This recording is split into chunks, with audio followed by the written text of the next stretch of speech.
दोस्तों, अगर आपको हमारे चैनल से जुड़ना है तो नीचे रेड कलर का आपको सब्सक्राइब दिख रहा होगा, इस पर आप लोगों को दबाना है। उसके बाद बेल आएगी, बेल पर भी दबाना है। फिर 3 ऑप्शन दिखेंगे, ऑल वाले ऑप्शन पर दबा लेना है। बस आप चैनल से आप जुड़ गए हैं, अब हर जानकारी आपके पास हमारी पहुंच जाएगी। नमस्कार दोस्तों, all India anganwadi news channel की आज सुबह की सच्ची खबरों में आप सब भाई बहनों का स्वागत है। वीडियो को पूरा जरूर देखना, बहुत बढ़िया खबर है। आपको बता दें, एक आदेश निकला है, यह है बिजली के संबंध में, यानी आंगनबाड़ी केंद्रों पर बिजली की व्यवस्था कराई जाए, पानी की व्यवस्था कराई जाए। दो आदेश आए हैं, दोनों आदेश आपको हम दिखाएंगे और साथ ही साथ और भी खबरें वो भी दिखाएंगे, कार्यक्रम भी दिखाएंगे। तो पूरा वीडियो जरूर देखना। तो प्लीज अब लाइक जरूर कर दीजिए और डिसलाइक बिल्कुल भी मत करना। बहुत से लोग तो जलते हैं, वो तो करते ही हैं डिसलाइक। जो कम से कम सपोर्ट करते हो आप सब भाई बहन, तो कम से कम लाइक डेली कर दिया करो, भले ही आप कमेंट ना करो, लाइक कर दिया करो। साथ ही साथ आपको बता दें, जो भी भाई बहन जुड़े नहीं है, सब्सक्राइब करके बेल जरूर दबा लीजिए। देखिए, जब इंसान सच्चाई से खबर दिखाता है तो काफी लोग फिर जलना स्टार्ट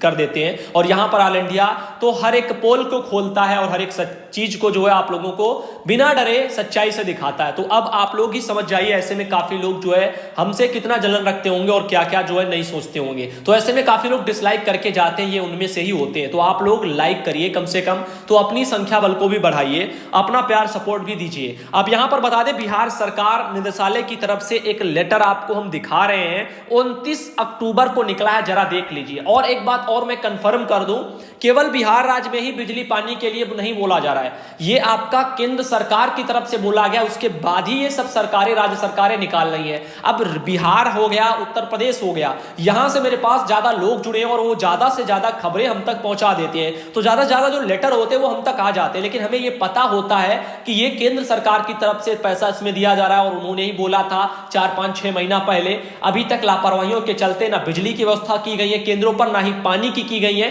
ना ही शौचालय की गई है, और तो और मरम्मत भी केंद्रों की नहीं की गई, जबकि इन सबके लिए पैसा वगैरह जारी हो चुका था। अब आप लोग देखिए और समझिए, सभी राज्यों के भाई बहन ध्यान से देखा करें और पूरा देखा करें, समझोगे तो आपको खुद ही पता चल जाएगा। सहायक निदेशक हैं, उन्होंने सभी जिला प्रोग्राम पदाधिकारी को भेजा, यानी पूरे बिहार के लिए भेजा गया है। इसमें लिखा है कि अपने सरकारी भवन में संचालित आंगनबाड़ी केंद्रों में विद्युत उपलब्धता संबंधित जो है प्रतिवेदन उपलब्ध कराने के संबंध में, ठीक है, जितने भी अपने सरकारी भवन है, यानी निजी सरकारी भवन है, खुद का भवन है कह सकते हो आंगनबाड़ी बहनों का, उनमें। क्यों? क्योंकि यदि किराए पर चल रहा होगा तो भैया किसी दूसरे के घर में आप चला रहे हो केंद्र, वहां पर आप जानते हो केंद्र पर किराया तो समय केंद्र का भुगतान सब विभाग कर नहीं रहा है, ठीक है, विभाग कर नहीं रहा, लापरवाहियां हो रही हैं। तो ऐसे में वहां पर बिजली का भी आप यदि बंदोबस्त करवा लोगे, आप जल्दी जल्दी में सोच लो कि भाई हमारे यहां भी बिजली हो जाए, तो उसका भी भुगतान यदि समय पर नहीं हुआ तब भी मुसीबत ही तो आएगी, ये याद रखना। और यदि आंगनबाड़ी भवन में बिजली लगेगी तो भैया भेजें या ना भेजें, क्या दिक्कत है, नहीं आएगी तब भी कोई दिक्कत नहीं। और यदि आप किराए पर चला रहे हो और आप लगवाना सोच रहे हो यहां भी लग जाए, अच्छा रहेगा, तो फिर अगर आया नहीं तो एक तो समस्या आपकी पहले से है कि भवन का किराया समय पर नहीं आता है, उसके लिए परेशानी है, बिजली लग जाएगी तो और फिर उसका क्या होगा, बिजली फ्री में तो कुछ लगेगा नहीं ना। तो ये चीजें हैं, तो इन सब चीजों के बारे में सोच लीजिए। आगे लिखा है, महिला बाल विकास विभाग मंत्रालय का, भारत सरकार का, देख लीजिए ना, पत्रांक जारी हुआ था, तो भारत सरकार के द्वारा ही ये पत्र जारी हुए थे, जिसके चलते बिजली पानी शौचालय ये सब सुविधाएं, केंद्रों का मरम्मत, ये सब के लिए आदेश आया था। इसमें लिखा हुआ है कि विषय एवं प्रासंगिक पत्र के संबंध में कहना है कि भारत सरकार के द्वारा अपने सरकारी भवन में संचालित आंगनबाड़ी केंद्रों में विद्युत उपलब्धता संबंधित प्रतिवेदन की मांग की गई है, अतः निर्देश दिया जाता है कि वांछित प्रतिवेदन विहित प्रपत्र में यथाशीघ्र उपलब्ध कराना सुनिश्चित करे। तो ये आपका विहित प्रपत्र है, वही वाला बिजली के लिए क्या है, देखिए, अपने सरकारी भवन में संचालित आंगनबाड़ी केंद्र पर विद्युत उपलब्धता संबंधी प्रतिवेदन, जिसमें क्रम संख्या का कॉलम है, जिले का नाम का कॉलम है, कुल स्वीकृत आंगनबाड़ी केंद्रों की संख्या का कॉलम है, कार्यरत केंद्रों की संख्या का कॉलम है, अपना भवन में संचालित केंद्रों की संख्या का कॉलम, यानी खुद का निजी भवन, आगे विद्युत आपूर्ति युक्त केंद्रों की संख्या का कॉलम है, कितने ऐसे जो विद्युत आपूर्ति जहां पर है, और विद्युत जो है आपूर्ति विहीन जो केंद्र है उनकी संख्या कितनी है, यानी जहां जहां बिजली है उनका भी रिकॉर्ड मांगा जा रहा है, जहां जहां बिजली नहीं है उनका भी मांगा जा रहा है। अभियुक्ति के लिए भी एक कॉलम बना हुआ है। तो ये है आपके लिए एक लेटर, और इसके अलावा आपको हम बता दें अभी और लेटर है, ये भी देख करके जाइए।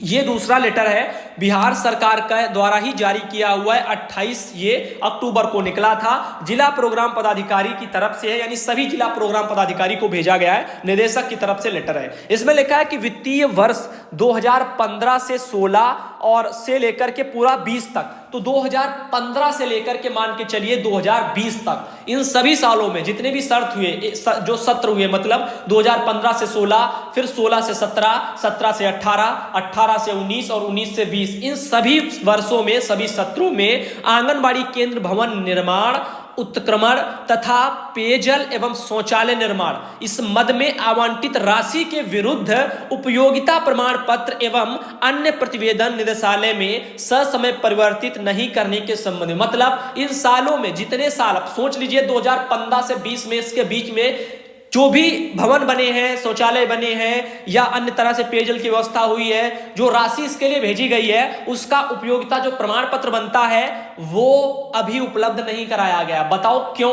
क्योंकि फर्जी के काम जब होते हैं तो यही होता है, यहां पर पैसा सब ऊपर से जारी होता है, निदेशालय से, केंद्र सरकार से, राज्य सरकार से, उसके बाद में निदेशालय में क्या होता है तो उसके अगर बनता है तो उपयोगिता प्रमाण पत्र आपको प्रस्तुत करने चाहिए थे, सब काम साफ सुथरा होना चाहिए था। आखिर क्यों 2015 से 16, 16 से 17, 17 से 18, 18 से 19, 19 से 20, इतने वर्षों का सब बकाया है। आखिर क्यों कागजात भेजे नहीं गए? सबूत तो यही होते हैं, पैसा निकला है, कहां गया, क्या हुआ, लंबे लंबे समय बीत जाते हैं, कोई जानकारी नहीं। मतलब कैसे इतनी बड़ी बड़ी लापरवाहियां होती हैं, ये पल्ले नहीं पड़ता। ये सब भ्रष्टाचारी के नमूने हैं। आगे देखिए, इसमें लिखा है कि उपयुक्त विषय प्रासंगिक पत्र के स्मरण में लाया जाए। उक्त पत्र के द्वारा वित्तीय वर्ष 2015 से 16 से लेकर के 19-20 तक आंगनबाड़ी केंद्र भवन निर्माण, उत्क्रमण तथा पेयजल एवं शौचालय निर्माण मद में आवंटित राशि के विरुद्ध उपयोगिता प्रमाण पत्र एवं अन्य प्रतिवेदनों को निदेशालय में ससमय समर्पित करने के लिए जिलावार रोस्टर जो है निर्धारित किया गया था, परंतु आपके द्वारा निर्धारित तिथि को स्वयं अथवा अपने कार्यालय के रोकड़ सहायक के माध्यम से वांछित प्रतिवेदन निदेशालय में समर्पित नहीं किया गया। साथ ही जिला प्रोग्राम पदाधिकारी पटना एवं सारण के द्वारा जो है वो दिनांक लिखी हुई है 23/9/2020 यानी 23 सितंबर को आयोजित निर्धारित गूगल मीट में भी भाग नहीं लिया गया। मतलब एक मीटिंग का आयोजन हुआ था गूगल मीट के माध्यम से 23 सितंबर को, उसमें भी लोगों ने भाग नहीं लिया, अधिकारियों ने। अब आप बताओ, क्योंकि ऑनलाइन भाग लेते, पूछा जाता तो क्या जवाब देते? ऐसे लिखा, ऐसा प्रतीत होता है कि आपके द्वारा इस कार्य में रुचि नहीं ली जा रही है, जो अनुशासनहीनता एवं कार्य के प्रति लापरवाही का द्योतक है। अतः स्पष्ट करें कि कार्य में लापरवाही एवं अनुशासनहीनता के आरोप में क्यों नहीं विभागीय कार्रवाई की अनुशंसा की जाए। इस संबंध में अपना स्पष्टीकरण 2 दिनों के अंदर अधोहस्ताक्षरी को प्रस्तुत करना सुनिश्चित करें, ऐसा यहां पर आदेश निकला है। अब आप बताइए कितनी बड़े बड़ी लेवल पर यह भ्रष्टाचारियां होती हैं। अगर भ्रष्टाचारी ना होती तो आखिर क्यों न मीटिंग में ये लोग भाग लेते हैं? तो मीटिंग में भाग लेते अगर भ्रष्टाचारी नहीं होती। और तो और 2015 से 16 वाला जो सत्ता, तब का भी अभी प्रतिवेदन वगैरह सब बाकी है, कहां पर पैसा कहां खर्च हुआ कोई ठिकाना पता नहीं है। तो ऐसे होती है भ्रष्टाचारियां। और आप जानते हो कितना कितना पैसा निकलता है, मैंने सब बता दिया है। लाखों रुपया भवन में मरम्मत के लिए, निर्माण के लिए आते हैं। अब आप बताओ, शौचालय में भी ज्यादा 10-10 हजार आते बनने के लिए, बिजली पानी के लिए भी अलग से आते, बहुत पैसा आता है, हर एक चीज के लिए आता है। तो आप लोगों को बस यही कहना चाहेंगे, जागरूक बनिए, बहनों को अपनी जोड़िए चैनल से, उनको व्हाट्सएप पर जानकारी मत भेजिए। फिर आपको हम बता रहे, जितने भी भाई बहन वीडियो अभी देख रहे हैं, व्हाट्सएप पर किसी को वीडियो मत भेजिए। रीजन ये है, उनको बस बताइए all India anganwadi news channel YouTube पर सर्च करिए, सब्सक्राइब करके बेल दबा लीजिए। जब भी वीडियो आएगा वो खुद ही उनके मोबाइल में पहुंच जाएगा और अपनी जानकारी वो खुद देख सकती है। आप उनको डेली भेजिएगा मत, क्योंकि फिर आदत लोगों की खराब होती है। इससे कारण ये है कि लत लग जाती है, उनको यही नहीं पता होगा कहां पर इसका स्रोत है, कहां से क्या आ रहा है, खबर कहां से है, कैसे संपर्क करें। वो सिर्फ व्हाट्सएप को ही माध्यम समझ लेते हैं कि व्हाट्सएप से खबरें आ रही हैं, और व्हाट्सएप यदि बंद हो गया तो सब बंद हो जाएगा। और व्हाट्सएप पर मान लीजिए आपने भेजना बंद कर दिया तो उनको लगेगा कि खबरें ही बंद हो गई। तो इसीलिए मैं कह रहा हूं, या आपकी तबीयत ही खराब हो गई, किसी काम में व्यस्त हो गया, आप नहीं भेज पाए उन खबरों को, तब उनको लगेगा। दोस्तों, अगर आपको हमारे चैनल से जुड़ना है तो नीचे रेड कलर का आपको सब्सक्राइब दिख रहा होगा, इस पर आप लोगों को दबाना है। उसके बाद बेल आएगी, बेल पर भी दबाना है। फिर 3 ऑप्शन दिखेंगे, ऑल वाले ऑप्शन पर दबा लेना है। बस आप चैनल से आप जुड़ गए हैं, अब हर जानकारी आपके पास हमारी पहुंच जाएगी।